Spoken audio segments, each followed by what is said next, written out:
Halo teman-teman, perkenalkan nama saya Fira Anggraini dengan NIM 2007005 dari Prodi PGPAU 2020 B1.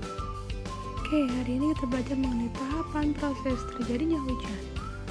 Proses terjadinya hujan seperti apa ya? Coba simak gambar berikut ini. Oke, pertama-tama teman-teman tahu nggak apa itu hujan? Hujan adalah air yang jatuh dari langit.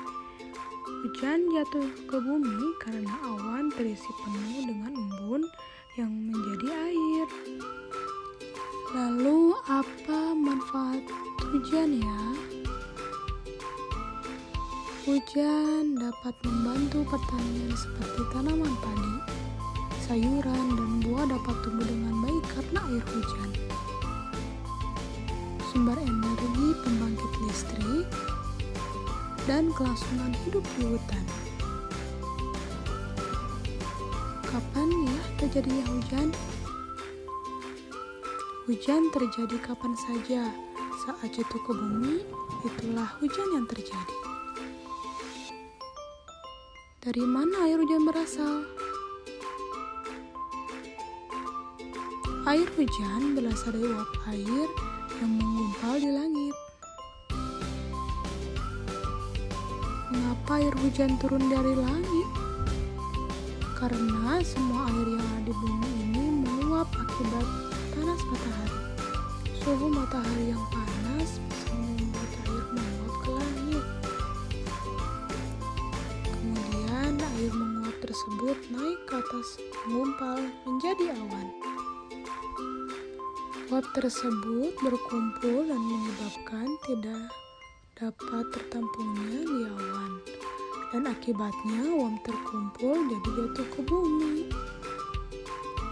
Lalu siapa ya yang bisa memanfaatkan air hujan?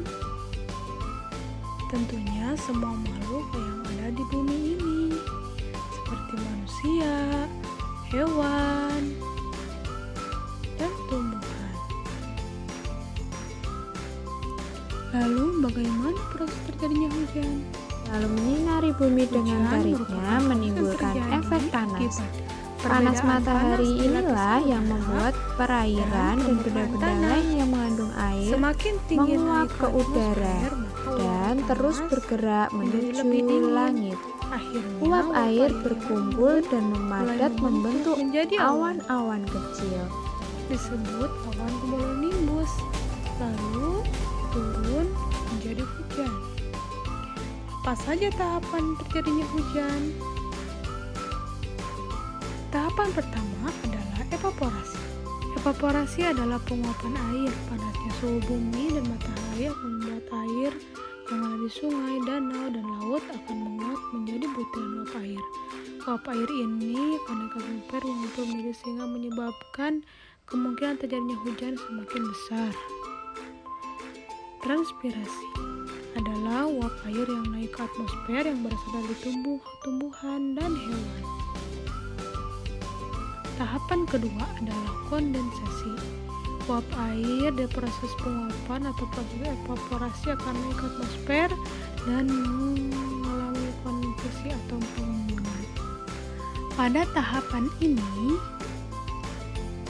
uap air akan berubah menjadi partikel yang sangat kecil. Perubahan uap air menjadi es ini dipengaruhi perbedaan suhu pada ketinggian awan di udara. Semakin tinggi awan yang terbentuk, semakin suhu akan semakin dingin. Begitu pula dengan uap air akan dingin dan berubah menjadi es. Proses yang ketiga adalah presipitasi. Presipitasi adalah proses mencairnya butiran es di awan, lalu turun menjadi titik-titik hujan ke bumi.